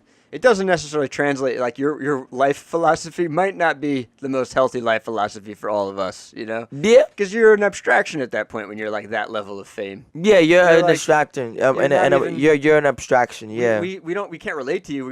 You're like a fucking star in the sky, and we admire the shit out of you. And like your crazy ideas, okay. Yeah. Yeah, definitely. Tom Cruise, whatever, yeah. man. But I mean, I feel like Michael Jordan lives at the fringe of his own philosophy. Yeah. And his own like That's what I'm saying, psychology. He like it lives on the affects them. fringe of it. They have to live with it, man. It's their lives are insane. We can only because read about he's it like in super tabloids. competitive at a level where most people never are. You know. Is he to this day? I don't know what he's really up to right And now. people say he's like the kind of person that'll like I bet I could drink this water better than you. He like, did. at He did dinner, make a you know what I statement mean? about there's no I in team, but there's a what? But there's a me. What is it? There's a me in team. I don't know. I forget what it was. Yeah, there is a me in team. Like yeah, there's a. Yeah, I mean, I forget. I'm butchering that. He said he had a moment like that though. Something like that. Yeah, but he's like ultra competitive. He does a lot of things. I just want to be clear. I don't want to shit on Michael Jordan right now. I fucking love you, Michael Jordan. I really do, man. You had a deep influence on me. And you have like no cares what the fuck people think about him. That's the thing about it. He gives no fucks. These people don't need to give a fuck. Like he That's knows what's he's the amazing greatest about them, right? basketball player of all time. He'll always be like he's just like he really was, man. Like I can't like enjoy basketball anymore. Like people are so I can't really enjoy it. I'm just like I'm always gonna be like not Michael Jordan. Sorry, because no one has been since. But we get old anybody though, says. you know. I mean, do you agree with that though? Like there hasn't been a player as good as Michael Jordan since. There just hasn't been. I believe that.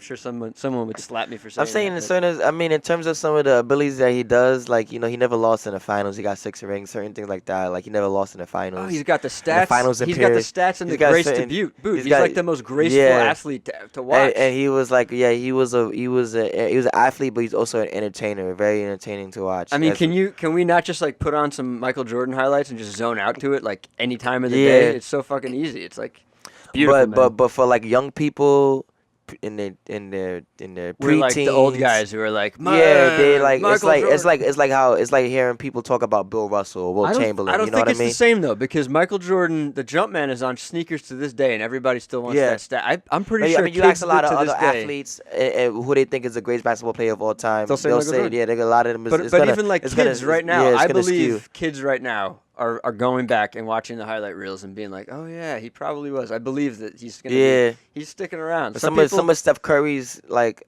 achievements, Was he? even some of LeBron's like. Then Yeah, I don't want to it'd be detract from crazy. other And so like athletes' I see a achievements. preteens growing up with it.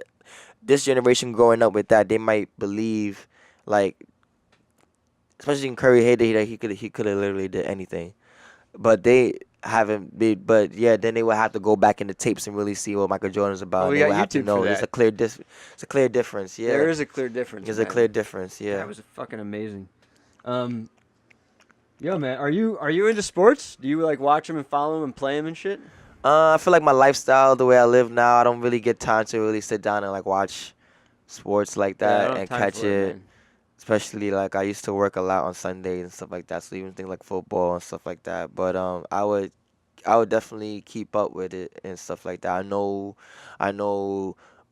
like which teams won the finals or Right. like the Super Bowl in the last like 5 years. I could tell you off the top of the dome. I could Yeah. tell you certain things like I could tell you some more recent trades and things like that and stuff like that. But like sitting down watching physical games and dissecting the game and things like that, like I'm like not like I don't think Yeah. I've ever necessarily been that kind of person sports wise, but I've definitely like detached from watching like sports regularly and stuff like that.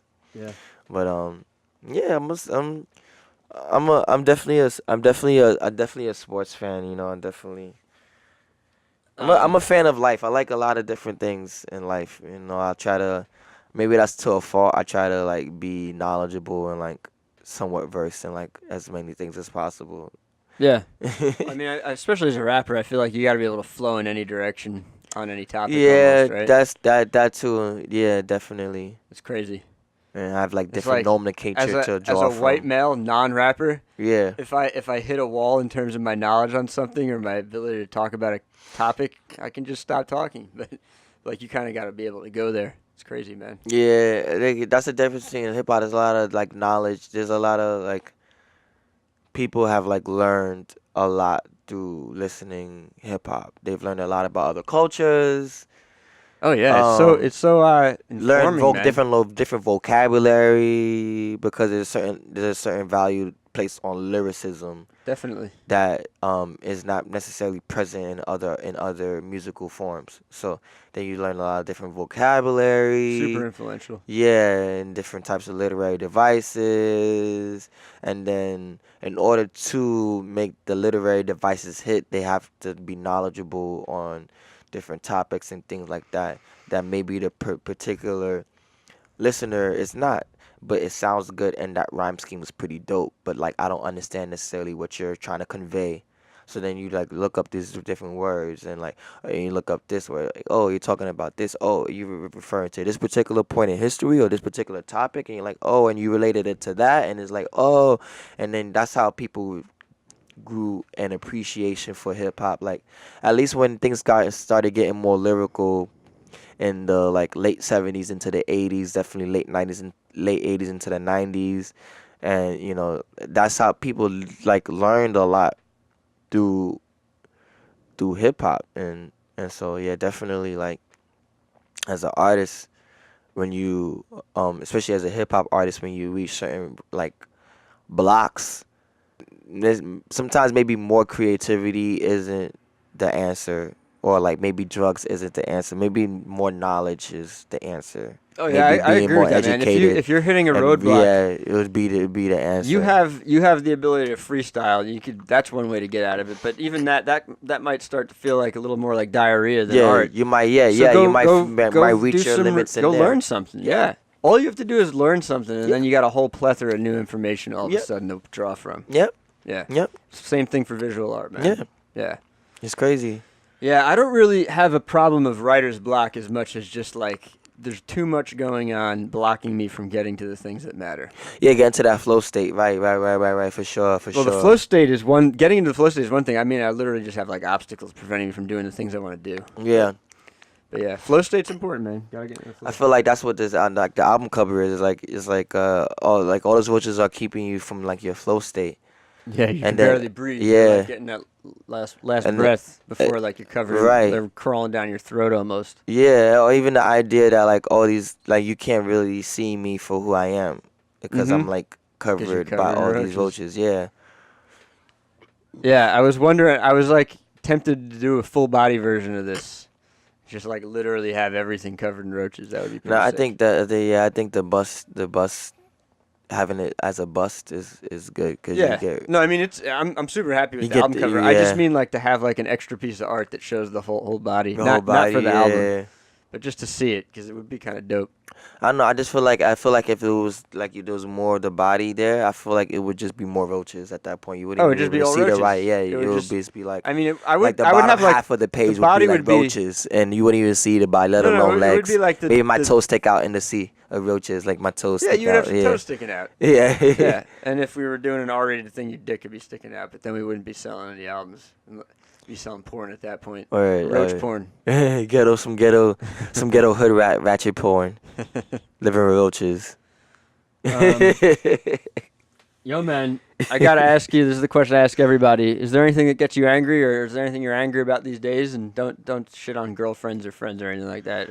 No, I think I get. I think when I feel like in moments of anger, I find that I get angry with myself because, in those situations where I get angry and stuff like that, I would. There's a period of it where I'm like, this person did this or this person did that or this happened or this. That's why I'm angry, and then I get past that point and I'm like, well, you got yourself into this situation, right? You made all these choices and you're in this situation now. And so if you are like mad at anybody, you should be mad at yourself because you didn't have to be in this situation per se. So that's kind of like how you cope with it. But like, what is there anything you could say that gets you angry? What gets me angry? I think when people don't like I feel like when it's like a simple answer that I'm getting, that I'm saying, and they don't get it, and it's like, yo, you don't get what I'm saying. I think being misunderstood is what gripes me a lot. I think, You feel like you get misunderstood a lot.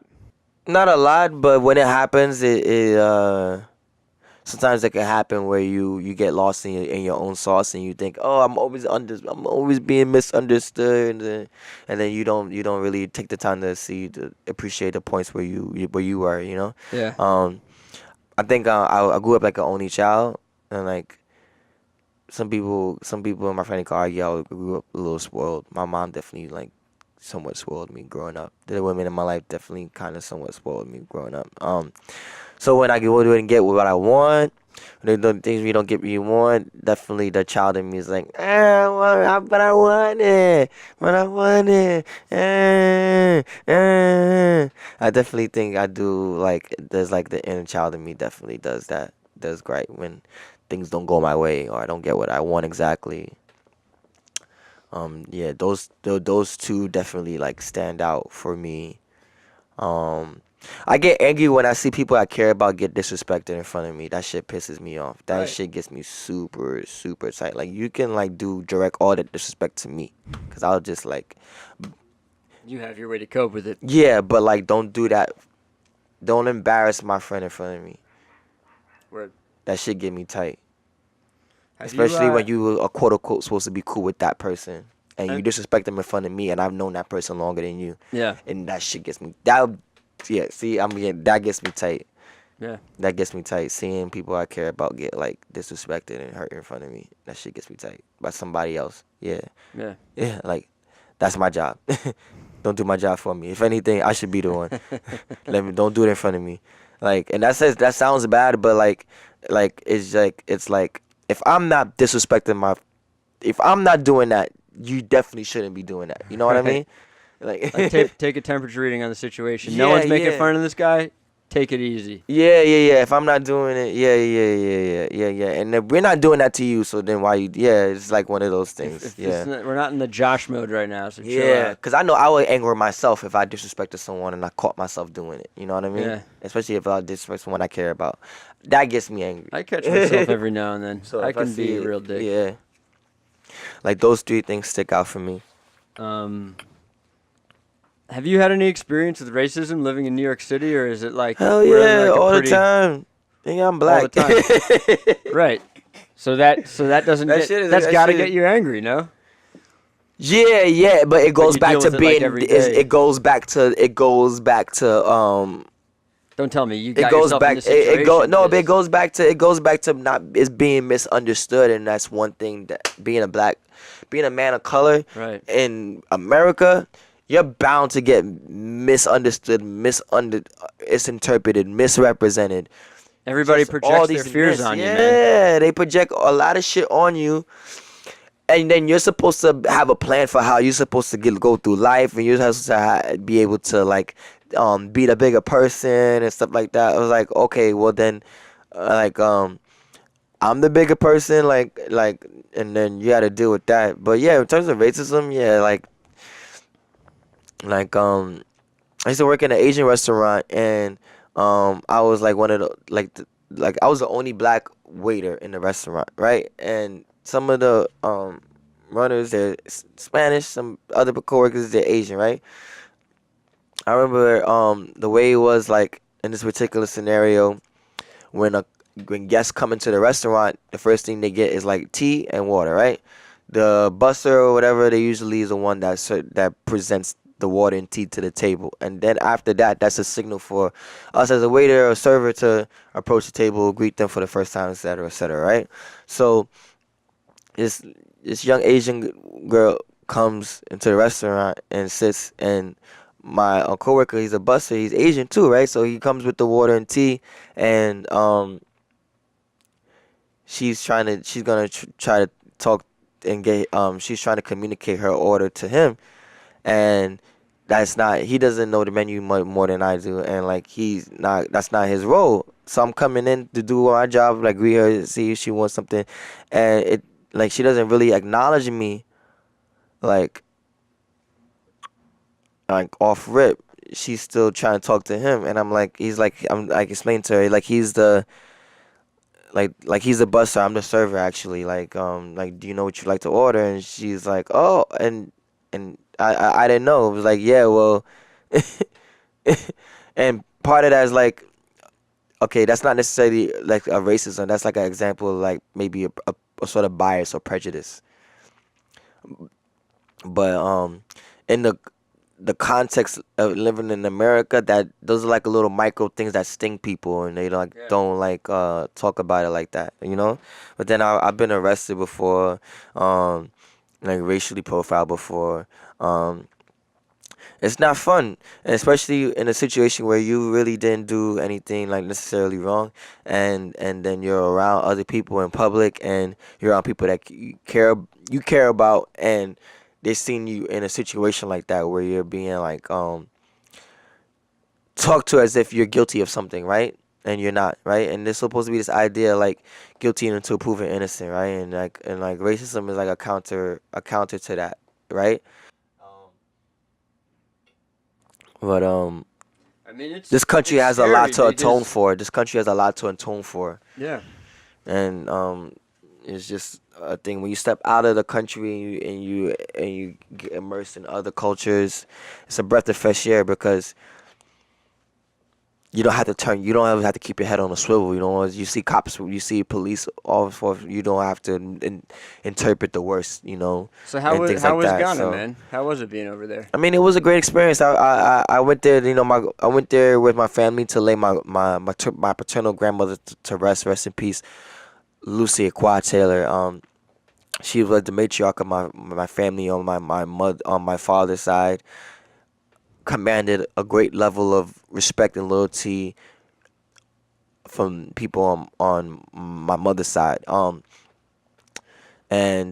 So her passing away was a big deal, and so I had to go. I'm her eldest grandchild, so so I'm the eldest son of the eldest son of the eldest daughter, right? So it's very important for me as the eldest grandchild to be to make it's almost like a pilgrimage at this point to go back to Ghana and lay my grandmother to rest. But it was a culture shock at the same time, because Yeah. the last time I left the country was when one of my aunts got married in Jamaica, and Jamaica historically is very connected to Ghana. Their geography and the climate, all those things are similar. A lot of the first slaves, in Jamaica, they originate from Ghana. Just drawing parallels there, and there's just so much to go into, but it's a big contrast from like the way of life that I had in New York City. I have to hold on to. I came with this idea like going into the trip that I was like this young black kid from New York City, from Brooklyn. I'm gonna bring this Yankee hat. I'm gonna bring this. I'm gonna bring that. I'm gonna bring all these vibes with me. I'm gonna bring dark matter. I'm gonna bring this. I'm gonna bring that. Doing all that, and like all of the stuff that I brought was like not necessarily both materially and intangibly. And I was still me, and I was there, and I was being, and like I didn't have to bring all of that with me, and I could just leave it at the airport, and it was crazy, and a lot of that had to go with like racial context and social context. A lot of all of that was like out the window. Was it And really like just not present? That the level of racism that's here just like isn't there, and you're able Hell to like no. breathe free. It's like breathing fresh air or something. Hell no, like. Yeah, nah, no way. First of all, a lot of the marketing and like a lot of the imagery that you see like around the city, like the billboards, the advertisements, are African people. It's food. They're selling oil. It's a African family at the table. Cosmetics, African model. You're talking about in Ghana. Yeah, even if it's like real estate, new rental properties. If there's an image of somebody supposed to represent the potential consumer, it's a it's an African person. Yeah. Just, like literally didn't see any type of imagery targeting other races. So, That was kind of a trip then, huh? that was kind of interesting because in America they're like, oh, we need more representation, we need more black representation, we need more representation, this, that, and the third. It's like, if you're looking for all that, just go to Africa. You get all the representation you need and more. Like, you don't have to like force it upon America. Like, and You're slapping the shit out of you. yeah, There's a lot of slapping going on. Dark Matter's like clapping and yeah, it's like slapping some hood, like yeah, you know, like But I told him that if he want to get Tay Tay, he gonna have to come and get Tay Tay. I ain't going over there and bringing Tay Tay over there. Yeah. I don't want to see that bitch. You know what I mean? That's the style. But yeah, and then there was a lot of other similarities. People like to, you know, live free, live, you know, life, liberty, pursuit of happiness. People learn how to live with like the smallest of means and get by, and you know. You think the culture, the music. Your family's pretty happy over there? Yeah, they deal with their struggles. Trust me, they deal with their struggles, and the struggles. Life is a struggle everywhere. Yeah, but Life nah, is a there's some struggle. of the kind of struggles that I feel like my family have gone through in order for me to like they don't compare to anything that I've been through. I have cousins that have been through some shit, like been through some shit. You know what I mean? And so like that I wouldn't personally disclose like um in an interview or podcast setting because Right. it's like so That's like private. That's it's all right, so man. private I and won't like so intense and like Share what you're comfortable sharing, I man. I could not imagine that like they were We'll talk able offline. their testimony is crazy. Their testimony is crazy. So but it's just a certain level of down to earthness and humility that doesn't that they don't let their worries get to them to a certain extent. Or maybe just the context of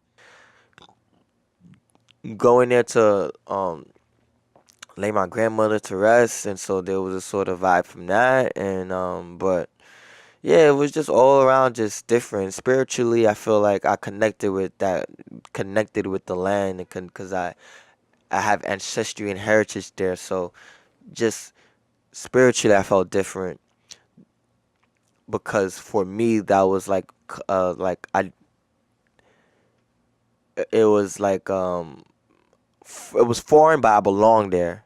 It was like this paradox. Mm-hmm. Like Yeah, you'd never been. never been there, but I belong there. But I Yeah. belong there. Belong there. And you were And fit you're the feeling welcomed like with open yeah. arms, meeting family members you'd never met before. Yeah.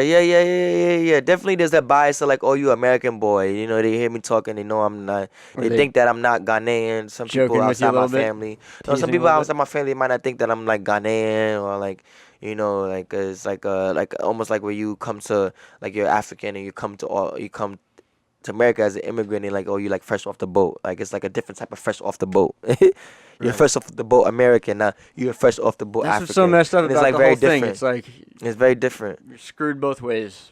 No, not necessarily school. I mean, I feel like nobody can tell me that I don't lay claim to Ghana. Right. You could tell me that I'm not Ghanaian just because of the way that I talk, this, that, and the third. But I know, cause you can't tell me. I know where I'm from. Right. Like, you know what I mean? So it's like you're just gonna have to figure that out for yourself. Yeah. You know what I mean? So, Cool, man. yeah, it's a lot of that, but like racism and stuff like that is like you don't have to worry about this. Like that, you really get to you really realize that like America right now, especially in the more urban areas, live under a police state where like they're patrolling and it's those used as floodlights on the project yeah, it's really that you definitely understand what a police state looks like, and Oh, it's yeah, no we're different in than it, common. man. It's no different than how they articulate Scotland, USSR, or like certain or like fascism, like fascist, like Germany, where we those are live- like police. Those we were live in described New as York. police state. It's New not. York City is I a think very it's worse police in the state. rest of the country. I think it's darker out in the rest of the country and more dangerous. And I could be wrong. Yeah. I feel like there's It's obviously fucked up here, but the Oh pol- yeah, the yeah. pol- I feel like there's racism I everywhere. feel like America period exists under a police state. Like Yeah. you really you really get to understand that when you step outside of the box Yeah, and then you take the box for what it is, you know? yeah. So people It's easy need, for white people to turn a blind eye to it. 'Cause Yeah, it yeah. definitely doesn't affect us the same way. Yeah, for sure.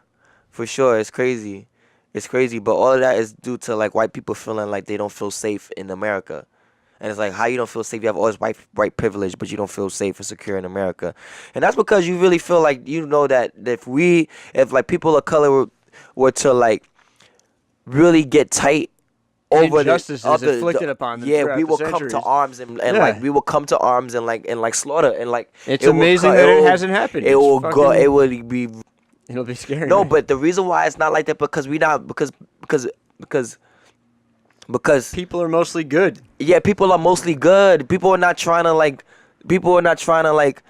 come after y'all like that. The majority of it's people are for just your trying to own, provide it's your for their own family. guilt that perpetuates this shit. Totally. It's literally your own guilt And not and honest, weird honest hatreds about and that. Like, oh, I wasn't born in misdirected slavery. hatred. I wasn't born in slavery.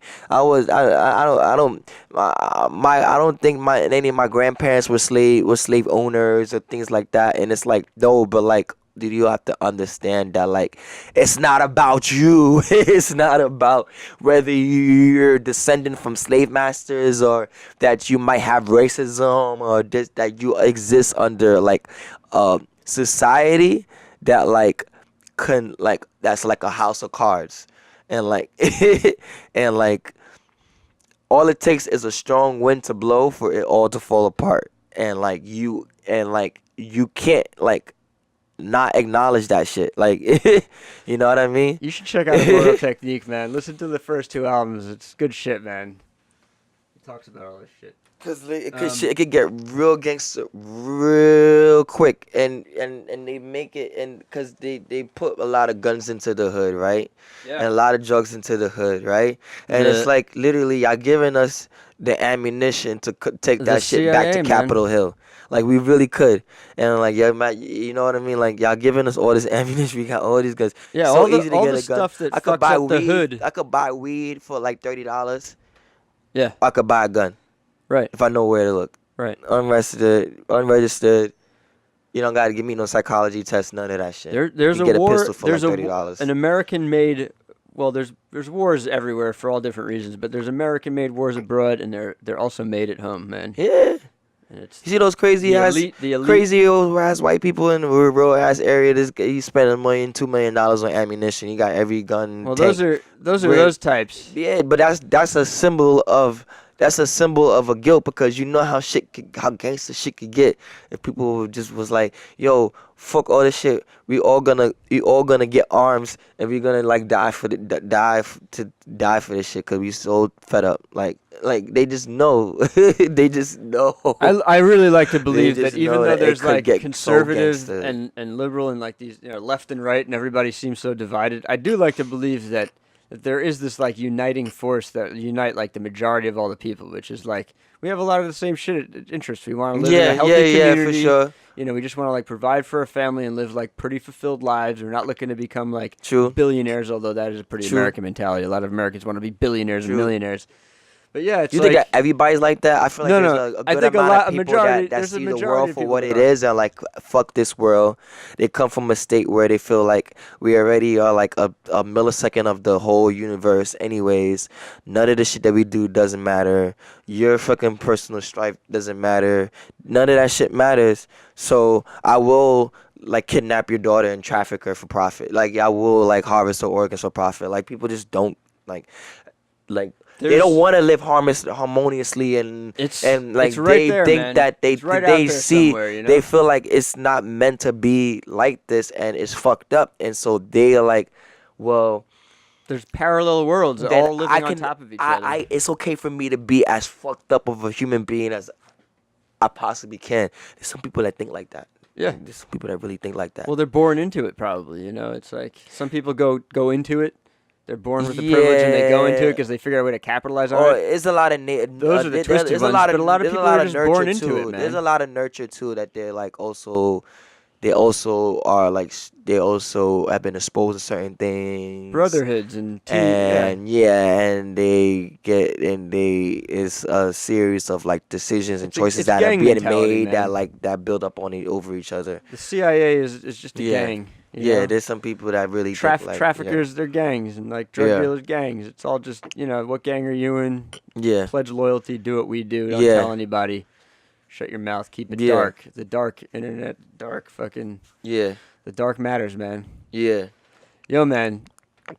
Thank you for coming over and talking. We're reaching that point where we should close it out. I want to ask you. You already kind of gave advice to creative people, but maybe one more time, throw out some advice to young and old, and anyone who's trying to be creative and actualize. I think if you're creative and you are and you're passionate about it, I feel like being a sponge and being open and as vulnerable as possible is key. And is very key, and I think that my advice to people is to like be a sponge, learn as much as you can, practice your craft every day, develop your own personal discipline and relationship with your creativity and your art. That's something that nobody can take away from you. Like nobody can take away your relationship with yourself and your craft, and whatever you make is like, you could buy a car tomorrow, you could buy this, you could buy that, and that will be gone.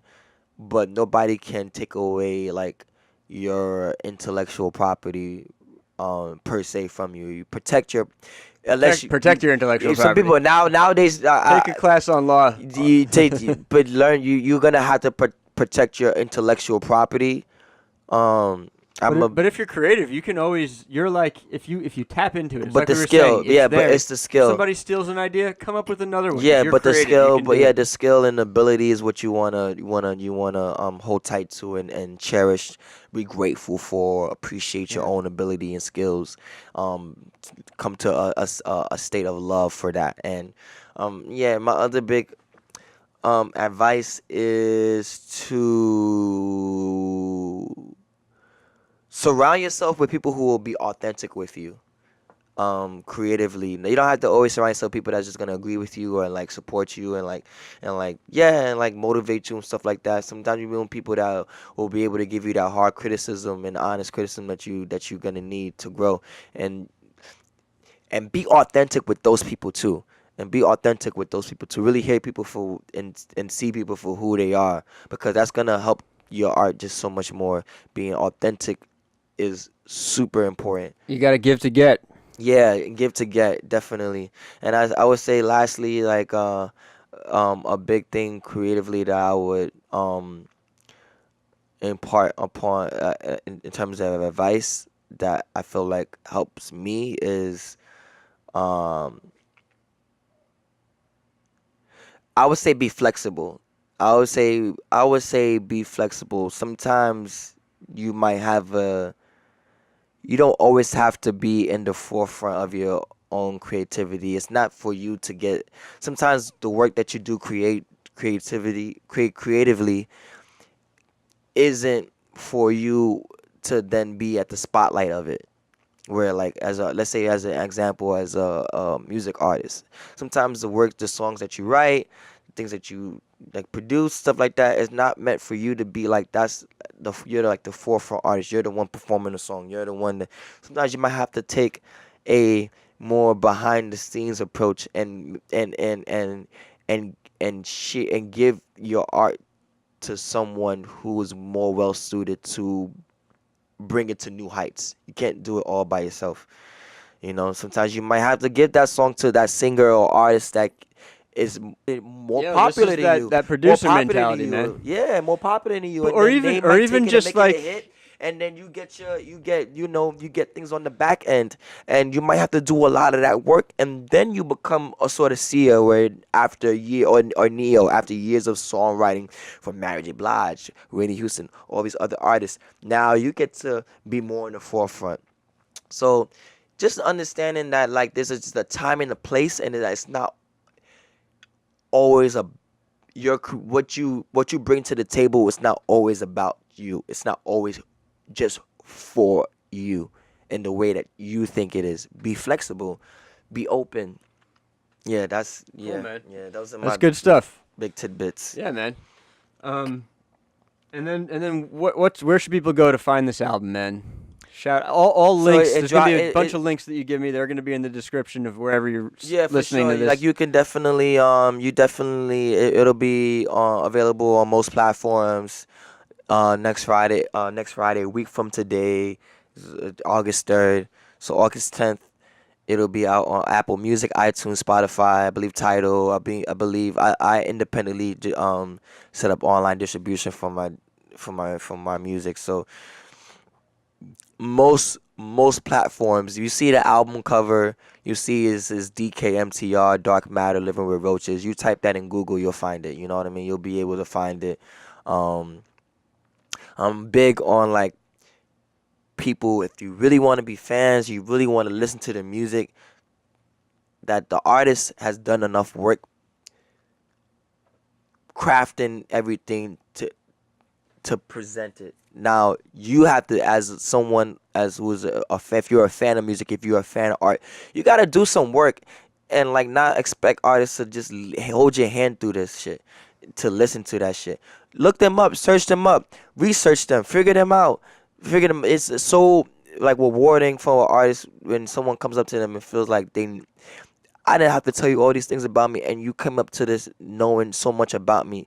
And that means you really actually care about the person beyond, and care about them as an artist. When you can search them up on Google and find them. It's so easy to find people. You search up Drake when he come out. You search up this person when you come out. How about search up this new artist that you discovered and find out more about them? You search up Dkmtr, Dark Matter, Help out Living the with indie Roaches scene, man. on Google. You'll see all the different platforms that this album will come out on. It's August 10th. You like Spotify, you can pre-save it now. You can find me on social media, on Instagram, at InstaDark13. Like instead of Instagram, I like InstaDark. I came out the womb InstaDark. InstaDark13 is my Instagram. All right, man. And you can find me there. All that social media, I'm gonna put everything in this description, man. So sure. you click down in there. For sure. I'll have done some of the work. We will have done some of the work for you. So click down there. And just remember that dark matter is all the things that you didn't know, all the things that you don't know, and you didn't even know that you didn't know it. That's dark matter. That's where discovery lies. Discovery lies in all the things that you didn't know, because it's gonna hit you and you're like, oh, I didn't know that, and now you know that you don't know it, and then you get to a point where you know that you know it. And so that's what dark matter is. All the things that you don't know, you didn't even know that you didn't know it. All right, man. Yo, thanks for coming on, man. Thank you, Ian. Thank you for coming by. Yeah, that short angry ball. I'm ball angry, but not short. You got two of those things going on. Yeah.